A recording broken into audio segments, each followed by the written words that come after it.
Good morning all of you. आज आप लोग को क्लास 10th का त्रिकोणमिति का ठीक है कॉन्सेप्ट दे रहे हैं। समझिए त्रिकोणमिति।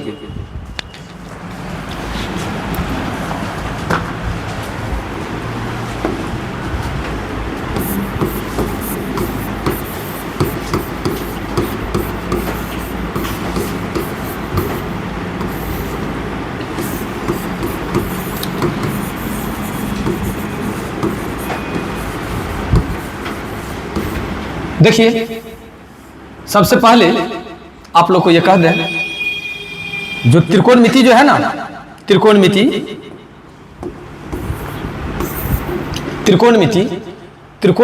मुख्य रूप से इंजीनियरिंग लेवल की पढ़ाई में है। त्रिकोणमिति अगर कीजिएगा तो त्रिकोणमिति में साइन, कॉस, टेन, कॉट, सेक और कॉसेक आते हैं। अब कहिएगा सर क्लास 10th में कहीं इंजीनियरिंग होता है? जी नहीं। इंजीनियरिंग में सबसे ज़्यादा आप लोग देखते होइएगा जो न्यूमेरिकल क्वेश्चन वगैरह जो होती है वो सब में साइन, कॉस, टेन का प्रयोग किया जाता है। लेकिन हम लोगों को त्रिकोणमिति की जानकारी जो दिया जाता है वह पुल की ऊंचाई ज्ञात करने के लिए, सड़क की चौड़ाई ज्ञात करने के लिए, भवन की ऊंचाई ज्ञात करने के लिए, या इसी प्रकार से मीनार की ऊंचाई ज्ञात करने के लिए, टीवी टावर की ऊंचाई ज्ञात करने के लिए, ये सब की ऊंचाई में त्रिकोणमिति का ज़्यादातर प्रयोग किया जाता है। लेकिन उस चीज़ का प्रयोग करने से पहले उसके मान सारणी को, उसके कुछ फार्मूलाएँ होती है, उस फार्मूला को हम लोग को पढ़ना पड़ता है। आज जो आप लोग को चालू करेंगे वह त्रिकोणमिति में सबसे पहले ये बतला जाए, त्रिकोणमिति नाम से देखिए क्या अर्थ निकलता है। त्रि मतलब होता है तीन, उसके बाद है कोण। तो कोण तो आप लोग भी समझते हैं, कोण क्या है? मिति मतलब होता है माप, अर्थात तीन कोण की माप त्रिकोणमिति कहलाती है।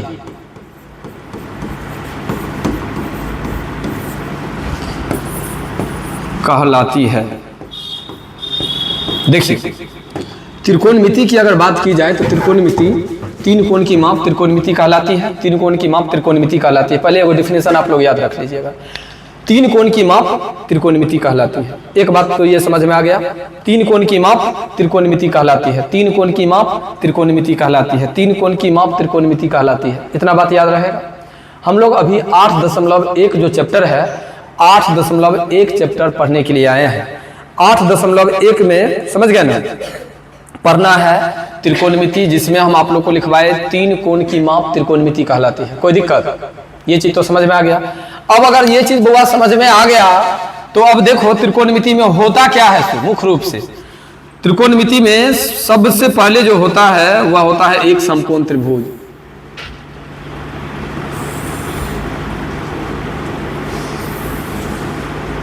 देखो ये एक समकोण त्रिभुज है, इसका नाम दे दो ABC।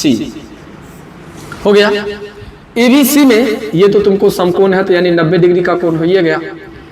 और जब भी अगर 90 डिग्री का हुआ तो इसके सामने वाली भुजा तुमको कर्ण हो ही गया। इतना तक तो समझ गया। अब समझना है जो थीटा कहाँ। त्रिकोणमिति में मुख्य रूप से थीटा का कमाल होता है। तो थीटा अभी तत्काली के लिए हम यहाँ पर देते हैं थीटा। तो थीटा के सामने वाली भुजा लंब होती है, जो बच जाएगा वो आधार होगा। देखो लंब को परपेंडिकुलर कहते हैं,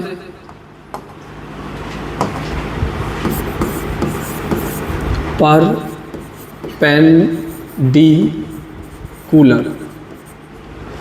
कर्ण को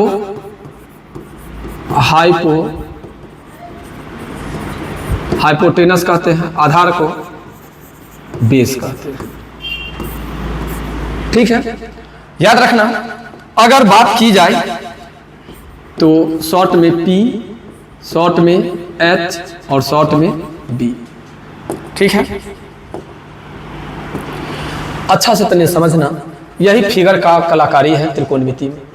ठीक है, त्रिकोणमिति में समकोण त्रिभुज का कलाकारी है। समकोण त्रिभुज में थीटा के सामने वाली भुजा कर्ण होती है, थीटा के सामने वाली भुजा लंब होती है, समकोण के सामने वाली भुजा कर्ण होती है। थीटा के सामने वाली भुजा लंब और समकोण के सामने वाली भुजा कर्ण। तो जो बच जाएगा वो आधार होगा। इतना बात तो समझ में आ गया। इतना बात अगर तुम लोग समझ गया तो अब तुम लोग पहले समझो जो ये सब होता कैसे कैसे है। तो मौखिक याद रखने के लिए याद रखना, जो कर्ण चेंज नहीं होता है, कर्ण चेंज नहीं होता है त्रिकोणमिति में बउआ, कर्ण चेंज नहीं होता है। जब कर्ण चेंज नहीं होता है तो अब देखो हम लोग बात करते हैं यहां से त्रिकोणमिति।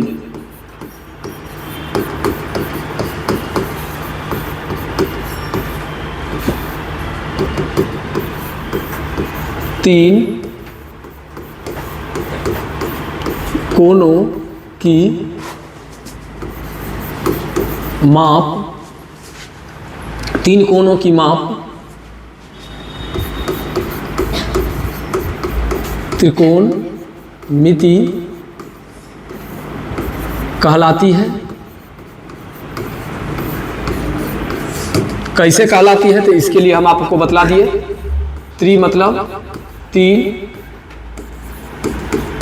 कोण कोण ही हुआ, और मिति मतलब माप हुआ। हो गया।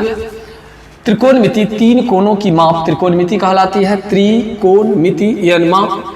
अब देखिए त्रिकोणमिति, अभी हम लोग पहला चैप्टर में हैं, तो पहला चैप्टर के आधार पर त्रिकोणमिति मुख्यतः समकोण त्रिभुज पर आधारित है। देखिए अभी तत्कालीन आप लोग इतना समझ लीजिए, जो त्रिकोणमिति समकोण त्रिभुज पर आधारित है। ये नहीं कहिएगा कि त्रिकोणमिति पूरे समकोण त्रिभुज पर आधारित है, जी नहीं। हम अभी आप लोग को पहला चैप्टर पढ़ा रहे हैं, तो पहला चैप्टर पढ़ा रहे हैं, तो पहला चैप्टर जो बनेगा वो समकोण त्रिभुज पर बनेगा। हम आप लोग का एक बुराई बतलाते हैं, स्टूडेंट का बुराई। हम बोलते हैं समकोण त्रिभुज तो बच्चा बना देता है ऐसे, बच्चा बना देता है ऐसे। ये समकोण त्रिभुज नहीं है बाबू। अगर ऐसे तुम लोग अगर फिगर बनाते हो, ठीक है, अगर ऐसा फिगर बनाते हो तो गलत है। ध्यान रखना, समकोण त्रिभुज का मतलब होता है एक कोण उसमें 90 डिग्री यानी 90 डिग्री होना जरूरी है। अगर नहीं हुआ तो वो समकोण त्रिभुज नहीं कहलाएगा। और जब ये समकोण त्रिभुज हुआ तो समकोण त्रिभुज में समकोण के सामने वाली भुजा कर्ण, थीटा के सामने वाली भुजा लंब, और जो बचेगा वो क्या होगा तुम लोगों का आधार होगा। ये बात समझ में आ गई। अगर बउआ ये चीज समझ में आ गई तो अब इससे यहां से देखो, थोड़ा और देखो तुम लोग, थोड़ा और देखो इस पर। हम चलते हैं सबसे पहले कर्ण। हम तुम लोग को याद करवाते हैं, समझ गया ना, मतलब समझा रहे हैं ना कि डिफिनेशन रटवा रहे हैं। याद रखना, समकोण के समकोण के सामने वाली भुजा, समकोण के सामने वाली भुजा कर्ण कहलाती है, कहलाती है। और ये सबसे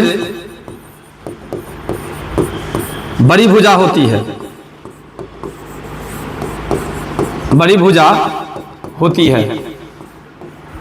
ठीक है बुआ, अगर नहीं समझ में आएगा तो बोलना, तुम लोग भी बोलना। कर्ण समकोण के सामने वाली भुजा, भुजा कर्ण कहलाती है, और ये सबसे बड़ी भुजा होती है। याद रखना, एक समकोण त्रिभुज में सबसे बड़ी भुजा कौन होती है? कर्ण होती है। कर्ण सबसे बड़ी भुजा, कर्ण सबसे बड़ी भुजा, याद रहेगा, कर्ण सबसे बड़ी भुजा होती है। इतना तो समझ में आ गया। अब कर्ण के बाद जो होता है वो देखो लंब है, लंब थीटा के सामने वाली भुजा लंब कहलाती है।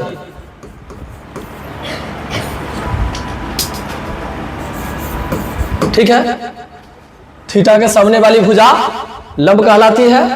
ठीक है, अब देखो ये भी समझो, अगर थीटा यहां पर रहेगा तो लंब ये होगा, अगर कहीं थीटा यहां पर हो गया तो लंब तुमको यहां हो जाएगा। ये बात हमेशा रखना याद। लिख देते हैं अब आधार, आधार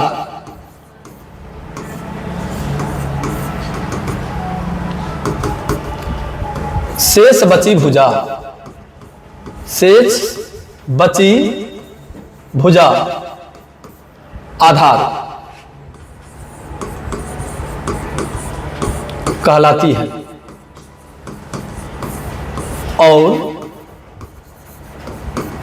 और ये सबसे छोटी भुजा होती है।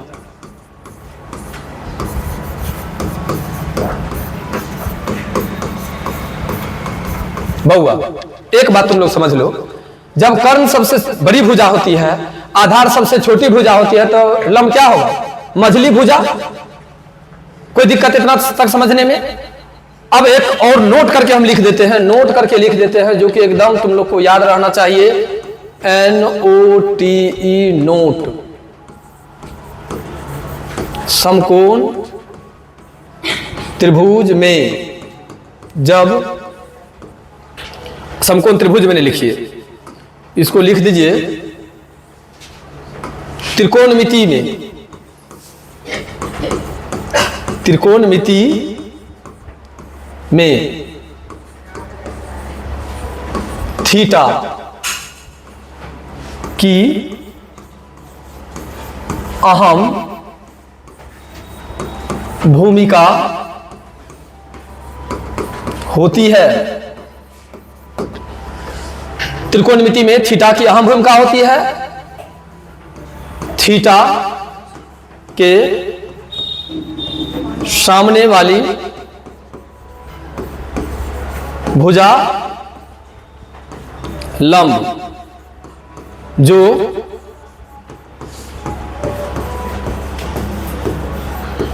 चेंज होती है, अर्थात थीटा पर निर्भर करती है।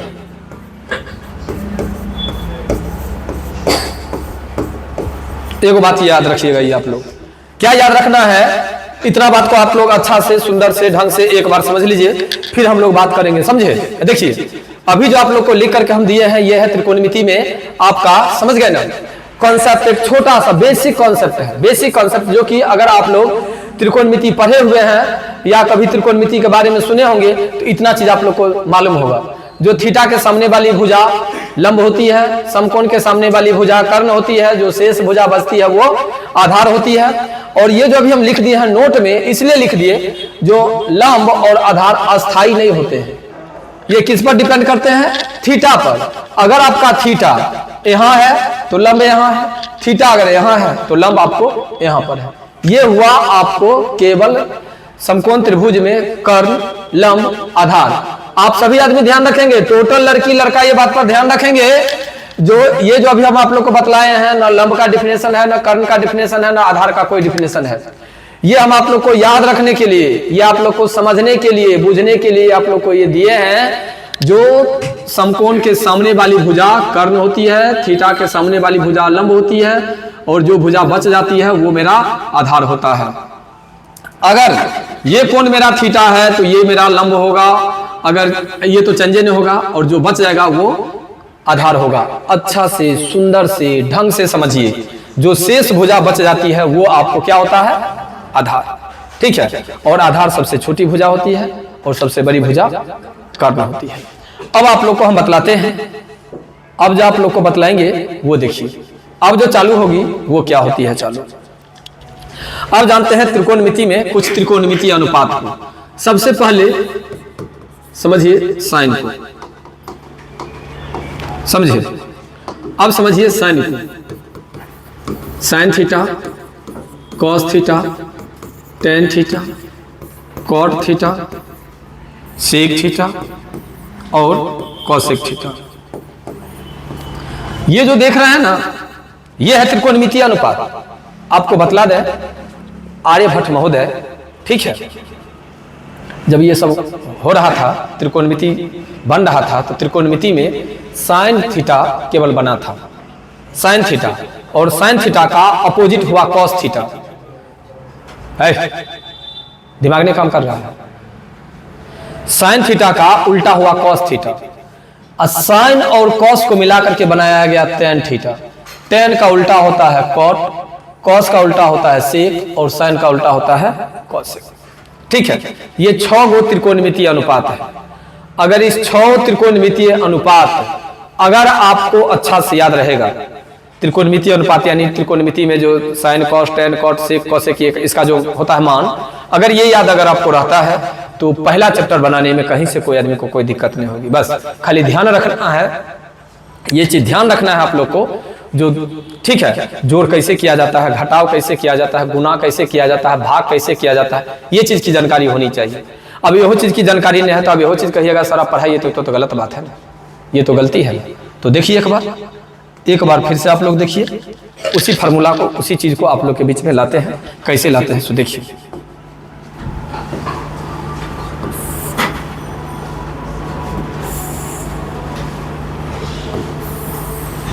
देखिए हो गया। अब पहले सबसे पहले आप लोग देखिए, हम शॉर्ट में लिखते हैं H लंब P आधार B, नाम देते हैं A B C। ऑटोमेटिक तने समझ लीजिए, जब अगर ये आधार है इसका मतलब ये मेरा थीटा है, तब तो ये लंब हुआ। अब देखिए ये चीज समझ गए तो इससे पहले वाला आप लोग को साइन कॉस का ये कर्ण लंब आधार बतला दिया है। तब यहां पर समझिए, सबसे पहले साइन थीटा बराबर होता है आपको लंब बट्टा कर्ण, जिसको हम लोग कहते हैं P बट्टा H। उसके बाद होता है आपको कॉस थीटा, और कॉस थीटा बराबर होता है आधार बट्टा कर्ण, और आधार बट्टा कर्ण का मतलब होता है B बट्टा H। उसके बाद होता है टेन थीटा, और टेन थीटा बराबर होता है लंब बट्टा आधार। लंब बट्टा आधार का मतलब हो गया P बट्टा B। अब देखिए यहीं से थोड़ा आप लोग को चेंजिंग करके हम बतलाते हैं। साइन का उल्टा होता है कॉसेक, कॉसेक थीटा बराबर होता है, जैसे ही साइन का उल्टा हुआ ये जो है ना, हम थोड़ा पहले लिख लेते हैं, तब ये हो जाएगा आपको कर्ण बट्टा लंब, यानी हो जाएगा H बट्टा P। अब है आपको कॉस का उल्टा होता है सेक थीटा, और सेक थीटा में होता है आपको कर्ण बट्टा आधार, यानी हो जाएगा H बट्टा B। इसमें होगा आपको कॉट थीटा, और कॉट थीटा बराबर हो जाता है आपको आधार बट्टा लंब, और आधार बट्टा लंब का मतलब हो गया B बट्टा P। अब देखिए थोड़ा आप लोग को बतलाते हैं उल्टा।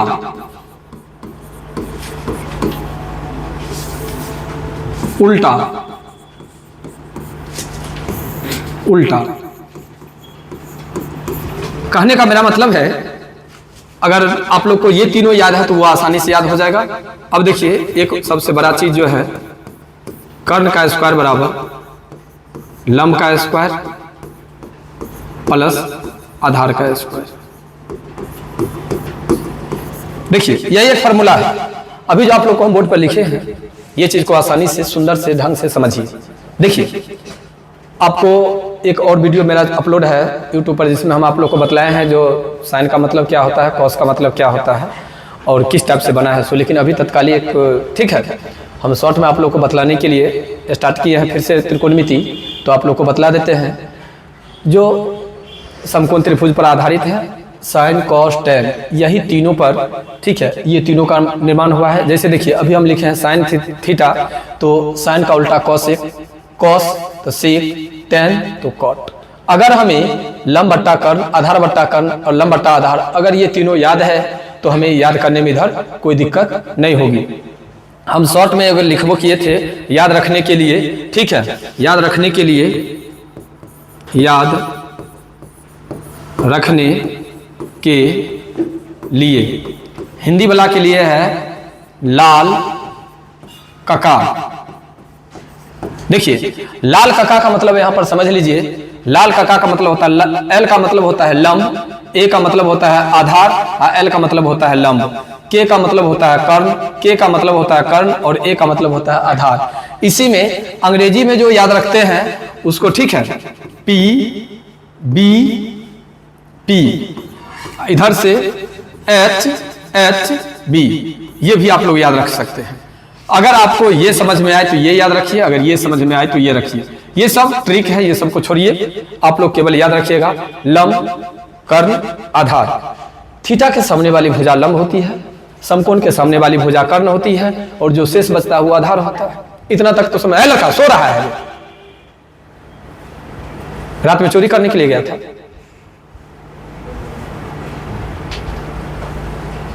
ये सब एसी का मतलब आनंद ले रहा है क्लास में। तो साइन थीटा बराबर जो होती है लंब बट्टा कर्ण होता है, कॉस थीटा बराबर आधार बट्टा कर्ण होता है, टेन थीटा बराबर लंब बट्टा आधार होता है। साइन, कॉस और टेन, ये तीनों चीज याद रखिएगा। साइन का उल्टा कॉसेक होता है, तो जब ये उल्टा हुआ तो नीचा वाला ऊपर, ऊपर वाला नीचा, यानी कर्ण ऊपर चला जाएगा, लंब नीचे आ जाएगा। देखिए अब कॉसेक थीटा बराबर कर्ण बट्टा लंब कर दिए, सेक थीटा बराबर कर्ण बट्टा आधार कर दिया, कॉट थीटा बराबर आधार बट्टा लंब कर दिए। और याद रखिएगा अगर तीनों में से कोई एक भुजा नहीं मालूम रहती है, तीनों में से कोई एक भुजा मालूम नहीं रहती है, तीनों भुजा में से एक भुजा नहीं मालूम रहती है, दो भुजा दिया रहेगा, एक भुजा निकालने के लिए कहेगा, तो उस चीज के लिए आपको कर्ण का फॉर्मूला लागू करना होगा। ये मत कहिएगा सर जब आधार नहीं रहेगा तो, अरे है बस फॉर्मूला यही रहेगा। देखिए अगर आपका क्वेश्चन है कर्ण बराबर, फॉर्मूला लिखवा दिया है कर्ण का स्क्वायर बराबर लंब का स्क्वायर प्लस आधार का स्क्वायर, आपको क्या निकालना है अभी थोड़ा देर के लिए निकालना। अगर आधार है तो ठीक है, आधार निकालना है तो सीधे कर लेंगे H square minus P square, हो गया। अगर इसी में पी निकालना होगा तो H square minus B square, ठीक है, ऑटोमेटिक फार्मूला बन जाता है। खाली हमें फार्मूला याद रखना है ये, ठीक है। और इस फार्मूला के आधार पर आप लोग को टोटल क्वेश्चन बनेगा। एक बात याद रखना दोस्त, और दोस्त के साथ साथ स्टूडेंट भी, एक बात याद रखिएगा आप लोग, जो थीटा के सामने वाली भुजा लंब होगी, ये जो अगर आप लोग आंख मुन करके सीधे लगाइएगा, जो खड़ा है तो लंब है, सुतल है तो आधार है, तो अब नहीं बनेगा, तब आप टोटल क्वेश्चन गलती कर लीजिएगा। ये केवल याद रखना है थीटा कहां पर है। आप कहिएगा थीटा लिखल रहेगा, नहीं, ऐसे लिखल रहेगा tan a, इसका मतलब a मेरा थीटा है, लिखा रहेगा cos b, इसका मतलब b मेरा थीटा है, लिखा रहेगा tan c, यानी समझ जाइएगा c कोण मेरा थीटा है। जैसे अगर मान लेते हैं, थोड़ा देर के लिए समझिए क्या करें, चलिए नया बोर्ड ले लेते हैं।